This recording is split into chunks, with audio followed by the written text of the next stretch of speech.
So Honda Hornet 2.0 180 সিসির একটা bike এবং এই বাইকটা 17.02 বিএইচপি পাওয়ার এবং 15.9 নিউটন মিটার টর্ক উৎপাদন করতে পারে, যেটা 180 সিসি বাইক হিসেবে আমার মনে হয় যে এনাফ পাওয়ার। অবশ্য কিছুক্ষণ পরে এটা যখন চালাবো তখন আসলে বুঝবো যে আসলে এইটা এনাফ পাওয়ার দেয় কিনা। হোন্ডাকে কিন্তু সবসময় হচ্ছে মাইলেজ কিং বলা হয়। সো কোম্পানি ক্লেম করতেছে এই বাইকটা সিটিতে 35 কিলোমিটার পার লিটার দেবে এবং হাইওয়েতে 40 কিলোমিটার পার লিটার দিবে, যেটা আমার মনে হয় যে এই বাইক হিসেবে মোটামুটি ভালোই একটা মাইলেজ দিবে। এবং এই বাইকের যদি আউটলুকটা আপনাদেরকে বলতে যায়, এই বাইকের আউটলুকটা কিন্তু খুবই সুন্দর। হর্নেটের যে ফার্স্ট ভার্সনটা ছিল সেটার লুকটাও আমার খুবই পছন্দ ছিল এবং সেকেন্ড ভার্সনটার লুকটাও আমার খুবই পছন্দ হয়েছে। গ্রাফিক্স থেকে শুরু করে এই পাশের যে ডিজাইনটা আছে এখন চেঞ্জ করছে তারা, সেই ডিজাইনটাও খুবই সুন্দর। এবং সবচেয়ে বড় কথা ভাই, এত টাকা দিয়ে একটা বাইক নেব, এত টাকার একটা জিনিস নেব, এলইডি তো দরকার, তাই না? তাই সামনে হেডলাইটেও তারা এলইডি দিচ্ছে, ইন্ডিকেটর, টেল লাইট, সব জায়গায় এলইডি আর এলইডি। এই বাইকের সুইচগুলোর কথা যদি আমি বলি, এই বাইকের সুইচগুলো কিন্তু খুবই প্রিমিয়াম কোয়ালিটির দিচ্ছে, আমার কাছে খুবই ভালো লাগছে।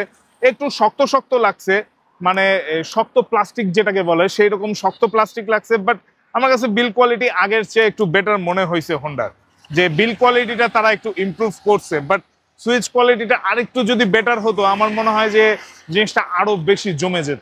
অনেক বাইক আছে যারা হায়ার সিসি নিয়ে আসে, হায়ার সিসি করে, বাট মিটারটা ভালো দিতে পারে না। মনে করেন লাখ লাখ টাকা আমাদের কাছ থেকে নিয়ে নেয়, বাট একটা ভালো মিনিমাম কোয়ালিটিফুল মিটার দেয় না। বাট হর্নেটে হচ্ছে হোন্ডা কোম্পানি একটা ভালো মিটার দিছে, এটা থেকে আমার ভালো লাগছে। মিটারটাতে গিয়ার ইন্ডিকেটর আছে, এই জিনিসটা থেকে আরো ভালো লাগছে যে 180 সিসির বাইকে গিয়ার ইন্ডিকেটর দিচ্ছে। অনেক তো হায়ার সিসির বাইকে গিয়ার ইন্ডিকেটর থাকা তো দূরের কথা, ভাই কিছুই থাকে না। এই বাইকে আরেকটা যে জিনিসটা তারা দিয়েছে, সাসপেনশনের সামনে কিন্তু ইউএসডি সাসপেনশন দিয়েছে, যেটা কিন্তু রাইডিং এর ক্ষেত্রে আমাদেরকে খুবই হেল্প করবে এই জিনিসটা। এবং পিছনে কিন্তু তারা মোনো সাসপেনশন দিয়েছে। এবং হোন্ডার সাসপেনশন নিয়ে একটা খুবই ভালো কথা আছে যে এই সাসপেনশন নাকি খুবই ভালো হয়। আই হোপ যখন এই বাইকটা আমি চালাবো কিছুক্ষণ পরে, তখন এই সাসপেনশনটা আমাকেও একটু আরাম দেবে। এই বাইকের সামনে পিছনে দুইটাতেই হচ্ছে ডিস্ক ব্রেক ইউজ করা হয়েছে, বাট পিছনের ডিস্ক ব্রেকটা আমার কাছে অনেক ছোট মনে হয়েছে। এবং আরেকটা জিনিস আমার কাছে খারাপ লাগছে যে হর্নেটে এবিএস তারা দিত না, ফাইনালি তারা এবিএস দিছে, বাট সিঙ্গেল চ্যানেল এবিএস দিছে। হর্নেটের আগের ভার্সনের কিন্তু চাকাটা খুবই সুন্দর ছিল, কারণ পিছন থেকে যখন হর্নেটের আগের ভার্সনটা দেখতাম আমার খুবই ভালো লাগতো যে ব্রড একটা চওড়া টায়ার এই জিনিসটা।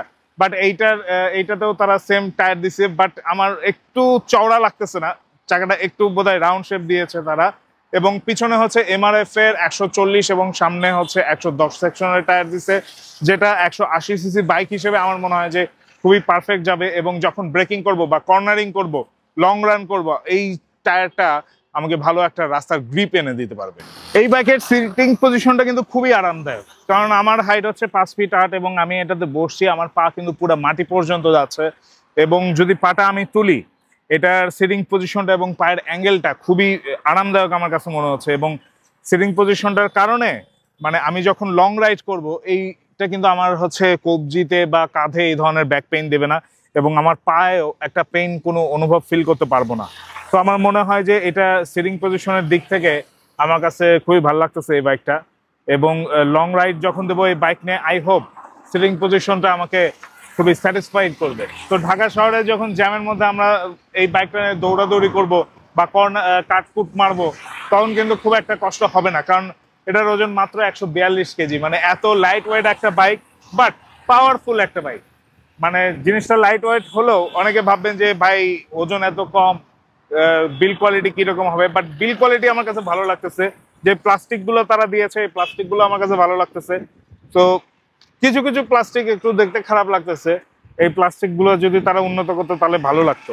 বাট ওভারঅল বিল কোয়ালিটি তারা ভালো দিছে, এবং লাইট ওয়েট হওয়াতে জ্যামের মধ্যে একটা ভালো আরামসে রাইড করা যাবে এই বাইকটা নিয়ে। তো অনেক কথাই তো বললাম, যেগুলো হচ্ছে আসলে আমরা অনলাইনে দেখি, অনলাইনে পাই, সেই অনুযায়ী কথা বললাম। তো চলেন একটু রাইড করি, রাইড করলে আসলে বুঝতে পারবো যে এটা আসলে কি রকম আরো ভালো বেটার পারফরমেন্স দিচ্ছে। তো চলেন একটু রাইড করে আসি। বাইকটা চালু করলে প্রথম যে জিনিসটা আপনি ফিল করবেন সেটা এর ইঞ্জিন হচ্ছে খুবই স্মুথ একটা ইঞ্জিন, এবং হোন্ডা কিন্তু এর জন্য খুবই প্রশংসা পায় সব সময়। বাট এত প্রশংসা করতেছি, বাইকের কি কোনো খারাপ দিক নাই? আপনারা তো ভাববেন যে ভাই তো তেল মারতে মারতে হোন্ডারে আকাশে উড়াইয়া দিল, তেলে তৈলাক্ত করে দিল। না, এই বাইকেরও খারাপ দিক আছে। চালাইতে চালাইতে সেই জিনিসটা আসলে আপনাদের সাথে শেয়ার করি। প্রথম যে জিনিসটা আমার খারাপ লাগছে এই বাইকে, সেটা হচ্ছে 180 সিসির একটা বাইক, চাইলেই কিন্তু অয়েল কুল ইঞ্জিন দিতে পারতো। লিকুইড কুল ইঞ্জিন না দিক, অয়েল কুল তো দিতে পারতো, বাট এটাতে কিন্তু দিছে হচ্ছে এয়ার কুল ইঞ্জিন। এবং আমি যখন এই বাইক চালাতে চালাতে হচ্ছে গিয়ার শিফট করতেছি, আমার কাছে যে জিনিসটা মনে হয়েছে, আমি জানি না যারা রেগুলার চালান এই বাইক তাদের কাছে এই ফিলটা হয় কিনা, যে গিয়ার শিফট করার সময় ওটা ফিল হচ্ছে যে মানে গিয়ারটা একদম ঘষা খাচ্ছে, মানে শক্ত এইরকম একটা ব্যাপার আসতেছে। গিয়ার শিফটের সময় আমি কোনো স্মুথ ফিলটা পাইনি এই বাইকে।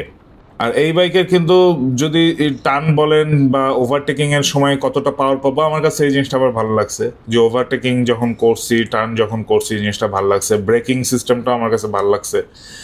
এবং এটার যে টার্ন রেডিয়াসটা আছে, টার্ন রেডিয়াসটাও আমার কাছে খুবই ভালো লাগছে। আর ওজন যেটা বলছিলাম, ওজন যেহেতু খুব একটা বেশি না, সো এই জিনিসটা জ্যামের মধ্যে আসলেই খুবই হেল্প করবে। আরেকটা জিনিস এই বাইকের আমার খুবই খারাপ লাগছে, সেটা হচ্ছে তাদের, ঠিক আছে এফআই ইঞ্জিন তারা দিছে, তারা যেই সিস্টেমটা বলে যে পিজিএম এফআই, তাদের এটার মাইলেজ খুবই ভালো, ফুয়েল এফিসিয়েন্সি, বাট তারা কিন্তু চাইলে 12 লিটারের ট্যাঙ্কি না দিয়ে 14 লিটারের একটা ট্যাঙ্কি দিতে পারতো। 180 সিসির একটা বাইক, সেখানে তারা হচ্ছে 12 লিটারের মাত্র ট্যাঙ্কি দিচ্ছে। এই জিনিসটা আমার কাছে খুবই খারাপ লাগছে। এই বাইকটা ওভারঅল আমার কাছে খুবই ভালো লাগছে, চালায় খুব মজা পাইছি। এটার সাসপেনশন আমাকে খুব আরাম দিছে। আর এই বাইকের প্রাইস হচ্ছে 2,89,000 টাকা। আপনার কাছে কি মনে হয় এই প্রাইসটা কতখানি জাস্টিফাই করে? এই বাইক সম্পর্কে তো আমি সবই বললাম, যে ফিচারগুলো দিছে, যে ফ্যাসিলিটিগুলো এই বাইকে আছে, আবার যে খারাপ দিকগুলো আপনাদের সামনে তুলে ধরলাম, কতখানি জাস্টিফাই করে আসলে এই প্রাইসটা এই বাইকের সাথে, সেটা কিন্তু অবশ্যই কমেন্ট করে একদমই জানাতে ভুলবেন না। আরেকটা জিনিস হচ্ছে তখন দেখাতে ভুলে গেছি, সেটা হচ্ছে এখানে কিন্তু ইঞ্জিন কাট সুইচ আছে। এই যে দেখেন, স্ট্যান্ড নামায় দিলে সেটার ইন্ডিকেটর আসে। তো স্ট্যান্ডটা থাকা অবস্থায় গাড়িটা কিন্তু চালু হবে, কিন্তু গিয়ার দিলে আর গাড়িটা চলবে না। সো ইঞ্জিন কাট সিস্টেমটা আছে, এটা এটা খুবই একটা ভালো অপশন দিছে। অনেক বাইকে তো অনেক কিছু দেয় ভাই, কিন্তু আবার মানে কি আর বলি, যাই হোক। তুঝে দেখা তুই জানা সনম, ইয়েস, এসআরকে কে যারা ভালোবাসেন তাদের জন্য এই বাইকটা। জোকস অ্যাপার্ট, যে বাইকটা নিয়ে কথা বলবো সেটা হচ্ছে কিউজে মোটরের মনস্টার এসআরকে 180। সো এই বাইকের ফুল ডিটেলস আজকে আপনাদের সাথে শেয়ার করব। কি আমার কাছে দেখে ভালো লেগেছে আর ভালো লাগেনি সেটা আপনাদের সাথে শেয়ার করব। চালানোর এক্সপিরিয়েন্সটা যেদিন চালাবো সেদিন শেয়ার করব, বাট দেখে কতটা ভালো লাগলো, জেনে কতটা ভালো লাগলো, আর কি কি খারাপ লাগলো সেটা আজকে শেয়ার করব। সো চলুন দেরি না করে মূল ভিডিওতে চলে যাই। সো কিউজে মোটরের এই মনস্টার এসআরকে লুকটা কিন্তু ভাই দেখতে অস্থির। ইয়েস, এত সুন্দর স্পোর্টি লুক, আমার কাছে খুব মনে হয়েছে যে একটা কম্প্যাক্ট বাইক। ঠিক আছে, অনেকটা মানে আছে না যে স্ট্রিট ফাইটার বাইক যেরকম হয়, খুবই কম্প্যাক্ট টাইপের একটা বাইক। মানে আপনি এক্সট্রা কোনো কিছু পাবেন না এখানে, যা পাবেন একদম যেটা প্রয়োজন, যেটা দরকার, সেই রকম একটা ফিল পাবেন এটার ডিজাইনে। এবং এটার শেপটা একদম স্লিক একটা লুক। এটার শেপটা খুবই অস্থির। হেডলাইটটা তো মাথা নষ্ট করা। হেডলাইটের ডিজাইনটা আমি যখন এদের প্রথম প্রোমোটা দেখি, হেডলাইটের ডিজাইনটা আমার খুব ভালো লাগছে। এত সুন্দর একটা হেডলাইট দিচ্ছে তারা, যেটা এক কথায় আপনার মন কাড়তে অবশ্যই 100% ট্রাই করবে। কিউজে মোটরের এই বাইকটা 179.8 সিসির একটা bike, 4 stroke, 4 valve, FI engine এবং SOHC ইঞ্জিন এটাতে আপনারা পেয়ে যাবেন।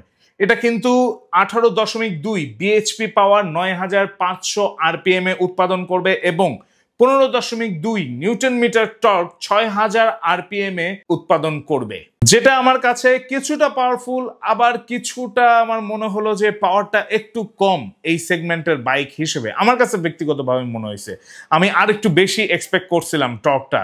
এই বাইকে ইএফআই ইঞ্জিনের পাশাপাশি আপনারা কিন্তু টিসিআই ইগনিশন পেয়ে যাচ্ছেন। ইয়েস, দুইটা সিস্টেমের একটা জোস কম্বিনেশন আপনারা কিন্তু কিউজে মোটরের এই এসআরকে মনস্টার এসআরকে 180 পেয়ে যাবেন।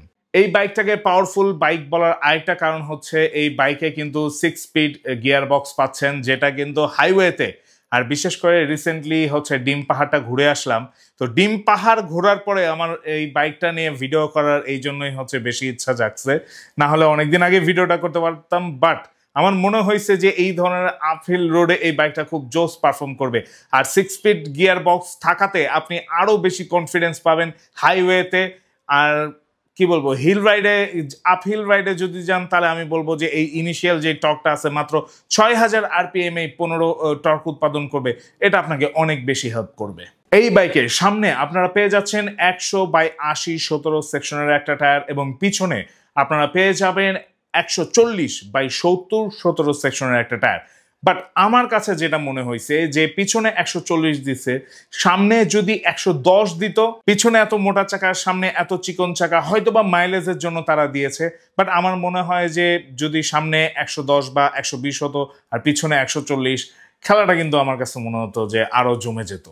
এই বাইকের সামনে কিন্তু আমরা পেয়ে যাবেন আপসাইড ডাউন সাসপেনশন এবং পেছনে মোনো সাসপেনশন, যেটা কিন্তু 7 স্টেপ অ্যাডজাস্টেবল। আপনি আপনার হাইট অনুযায়ী, রাইডের স্টাইল অনুযায়ী, লোকেশন অনুযায়ী, কি ধরনের রাস্তায় রাইড করতেছেন সেই অনুযায়ী কিন্তু আপনি অ্যাডজাস্ট করে নিতে পারবেন খুবই জোসভাবে। এবং সাসপেনশনটা আমি ওইখানে বসে যেটুকু লাফাইছে আমার কাছে ভালো মনে হয়েছে, বাট আমার মনে হয় যে যখন রাইড করব তখন সাসপেনশন নিয়ে আরো ডিটেল আপনাদেরকে বলতে পারবো। ব্রেকিং এর ক্ষেত্রে কিউজে মোটর কিন্তু কোনো কিপটামো করেনি। কিউজে মোটর তারা এটার সামনে দিয়েছে 260 এবং পিছনে 220 মিলিমিটারের ডিস্ক, এবং শুধু ডিস্ক দেয়নি, তারা এবিএসও দিয়েছে, এবং ডেফিনেটলি তারা সিঙ্গেল চ্যানেল এবিএস দেয়নি, তারা দিয়েছে ডুয়েল চ্যানেল এবিএস। জোস, এটা জোস। 180 সিসির বাইকে ডুয়েল চ্যানেল এবিএস মানে আমার খুবই ভালো লাগে যখন কোনো বাইক এতটা কেয়ার করে বাইকারদের জন্য, এত কিছু বেশি বেশি দেয় একটা বাইকে বাইকারদের জন্য, তখন ভালো লাগে। সো এই বাইকে আপনারা ব্রেকিং এর জন্য পেয়ে যাবেন ডুয়েল চ্যানেল এবিএস, যেটা কিন্তু মাথা নষ্ট। এই বাইকটা নিয়ে আপনি যে কোনো জায়গায় রাইড করতে পারবেন, মোটামুটি একটু খারাপ রাস্তা যেখানে অফরোড করতে হবে সেখানেও করতে পারবেন, তার কারণে এটার গ্রাউন্ড ক্লিয়ারেন্স হচ্ছে 190। সো আরামসে কোনো সমস্যা হবে না, আপনি আরামসে এটা নিয়ে অনরোড অফরোড দুইটাই মোটামুটি করতে পারবেন। বাট অফরোড আমি কখনোই বলবো না যে বেশি করতে, কারণ এগুলো ভাই অফরোডের বাইক না, এটা হচ্ছে স্ট্রিট ফাইটার লুকের একটা বাইক। এটা রাস্তায় খেলা করবে, রাস্তায় আপনারে মানে হেল্প করবে সবকিছু করতে, ঠিক আছে। এবার এটা ট্যাঙ্কিতে আসি। এটা ট্যাঙ্কিটা হচ্ছে 10 লিটারের ফুয়েল ট্যাঙ্ক। ইয়েস, বুকে কষ্ট লেগেছে, চিনচিন করেছে বাম পাশে। 10 লিটারের ফুয়েল ট্যাঙ্ক, কেন কেন কেন কেন, why why why why why, এটা আমি আমাকে অনেকবার জিজ্ঞেস করছি যে এত জোস জোস জিনিস দিতে দিতে কেন 10 লিটারের ট্যাঙ্কি। বাট আমি তখন চিন্তা করলাম যে হয়তো বা ডিজাইনের জন্য তারা ইয়া করছে, যে বললাম যে slick design, slim design, heavy জোস ডিজাইন, সেটার জন্য হতে পারে। বাট 10 লিটার ট্যাঙ্কি একটু কম হয়ে গেল না? মানে আরেকটু মানে মিনিমাম 12 লিটার ট্যাঙ্কি দিত, তাহলে কিন্তু জিনিসটা আমার মনে হয় ভালো হইতো। এই বাইকের ওজন হচ্ছে 145 কেজি। সো খুবই আরামসে আপনি রাইড করতে পারবেন শহরে, হাইওয়েতে, সব জায়গায়। ঢাকায় জ্যামের মধ্যে চিপা চাপার ভিতরে সুই সুই করে বের হয়ে যাবেন, যেহেতু খুবই কম্প্যাক্ট ডিজাইনের একটা বাইক এবং মাত্র 145 কেজি। এটার টার্ন রেডিয়াসও মোটামুটি ভালো, খুবই ভালো। সো আপনার জ্যামের মধ্যে এই বাইক নিয়ে রাইড করতে কোনো হ্যাসেলই পোহাতে হবে না। কোম্পানি দাবি করছে, ইয়েস কোম্পানি দাবি করছে যে এই বাইক শহরে মাইলেজ দেবে হচ্ছে 35 অ্যাপ্রক্সিমেটলি। এটা ভালো করে খেয়াল রাখবেন, অ্যাপ্রক্সিমেটলি এটা 35-এর মতো দিতে পারে। আপ অ্যান্ড ডাউন ডেফিনেটলি হবে, কারণ হাতের 5 আঙ্গুল একরকম হয় না। সো সবার রাইড একরকম হবে না, ওজন একরকম হবে না, কোনো কিছু একরকম হবে না। সো এটা আপ ডাউন করবে। হাইওয়েতে আপনারা এখানে 40 পাবেন অ্যাপ্রক্সিমেটলি, ঠিক আছে। কারণ এটা অ্যাপ্রক্সিমেটলি কেন বলতেছি, কারণ এটা অ্যাকুরেট নাও হতে পারে এবং এটা ডেফিনেটলি অ্যাকুরেট হবে না, ঠিক আছে। কারণ সবাই যখন রাইড করবে, এই বাইকটা কিনে যখন রাইড করবেন, তখন দেখবেন যে এটা definitely up down up down up down করবে। মাঝখানে ঢুকলাম একটা বাইক সম্পর্কে বলতে। কিছুদিন আগে লঞ্চ হয়েছে এসিআই মোটর, একটা বাইক লঞ্চ করছে। এখন চিন্তা করতে পারেন যে কিউজে মোটরের মধ্যে এসিআই কেমনে ঢুকলো। কারণ ভাই এমন একটা বাইক লঞ্চ করছে যেটার জন্য আমি পুরো একটা ব্লগ নষ্ট করতে পারবো না। সো তারা হচ্ছে কি বাইক লঞ্চ করলো, ফেজারের ভার্সন 2.0, যেটার দাম হচ্ছে 2,80,000, অফার প্রাইসে 2,68,000 পেয়ে যাবেন। এবং এটাতে কি কি আছে, নতুন কালার আছে,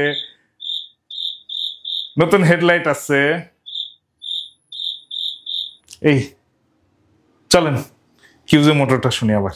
এবার আসি বাইকের আসল চমকের জায়গায়। ভাই এই বাইকে কি দেয়নি? LED headlight, LED tail light, LED indicator, হেডলাইটটা খুবই অস্থির, জোস ডিজাইন, ঠিক আছে। আপনার ups and down suspension, mono suspension, 7 step adjustable. তারপর আর কি দিছে, এটার এক্সস্টের সাউন্ডটা একটু শুনে আসি, মানে এক্সস্টের সাউন্ড অস্থির।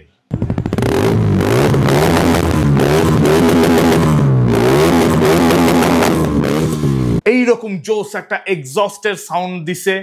আর কি দিছে, আর কি দিতে পারে, আর কি দিতে পারে আপনাদের মনে হয় যখন আপনারা এটা চিন্তা করবেন আর কি একটা বাইকে দিতে পারে? ইয়েস, এই বাইকে দিয়ে দিছে টিএফটি মিটার।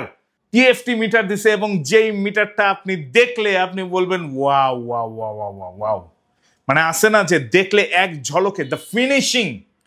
টিএফটি মিটার তো ভাই সস্তাও আছে, দামিও আছে, আপনাকে দেওয়া হয়েছে দামিটা। এবং এই মিটারের ফিনিশিং দেখলে, এই মিটারের ফাংশন দেখলে, কি নাই এই মিটারে সব ধরনের ফাংশন আছে। দিনের বেলা এক কালার রাখবেন, রাতের বেলা এক কালার রাখবেন, সবকিছু এই মিটার দিয়ে আপনি সবকিছু কন্ট্রোল করতে পারবেন এই বাইকে, যা যা আপনি করতে চান। সো এই বাইকে একটা জোস সুন্দর বিউটিফুল টিএফটি মিটার দিছে, যেটা দেখলে আপনার মাথা নষ্ট হয়ে যাবে, প্রেমে পড়ে যাবেন এই বাইকে। সো সব শেষে যেটা বলতে চাই, এই বাইক নিয়ে আপনি কমিউটিংও করতে পারবেন, ট্যুরে যেতে পারবেন, আপনার যে কোনো সিচুয়েশনে এই বাইক ইউজ করতে পারবেন। এই বাইকটা খুবই ইউজেবল হবে। বাট এই সব কিছু যে আমি বললাম, এটা এদের ফিচার, যা যা ফিচার এবং লঞ্চিং প্রোগ্রামে যা যা দেখছি সেটার উপর ভিত্তি করে বললাম। অনেক কিছু চেঞ্জ হয়ে যায় যখন একটা বাইক রাইড করি, তখন অনেক কিছু চেঞ্জ হয়ে যায়। যখন রাইড করবো এই বাইকটা, যখন চালায় দেখবো অনেকক্ষণ, মানে এটা নিয়ে ঘাটাঘাটি করব, তখন হয়তো বা আরো অনেক ডিটেলস জেনে যাব। বাট আমার কাছে মনে হয় যে এই বাইকটা খুবই জোস একটা বাইক। ও ইয়েস, প্রাইস বলিনি তাই না? আসেন প্রাইসটা বলি। যদিও ওয়েবসাইটে বিভিন্ন জায়গায় দেখে ফেলছেন, তাও আমার মুখ থেকে শোনার তো একটা আলাদা ব্যাপার আছে, তাই না? আসেন প্রাইসটা বলি। প্রাইসটা কত? এই বাইকের প্রাইস হচ্ছে 2,59,999 টাকা। এবং আমার মনে হয় ব্যক্তিগত মতামত, অবশ্যই ডেফিনেটলি আপনাদের নিজস্ব মতামত আছে, আমার মনে হয় এই প্রাইসটা জাস্টিফাই করে। কেন বললাম? তার কারণ হচ্ছে যে যে জিনিস দিছে। ডুয়েল চ্যানেল এবিএস পেয়ে যাচ্ছেন, 180 সিসির একটা বাইক, আপনি সবচেয়ে বড় কথা টিএফটি মিটার পেয়ে যাচ্ছেন। অল প্যাকেজ আমার মনে হয় যে আমার কাছে ভালো লাগছে। তারপরেও ডেফিনেটলি আপনাদের মতামতের জায়গা আছে, যেটা কমেন্ট সেকশনে জানাবেন যে মনস্টার কিউজে মোটরের এই মনস্টার এসআরকে আপনাদের কাছে কেমন লাগলো। সো ভালো থাকুন, সুস্থ থাকুন, কমেন্ট সেকশনে মতামত জানাতে থাকুন। এখনো সাবস্ক্রাইব করে না থাকলে সাবস্ক্রাইব করে ফেলুন, এবং দেখা হবে আগামী ভিডিওতে। ততক্ষণ পর্যন্ত আল্লাহ হাফেজ।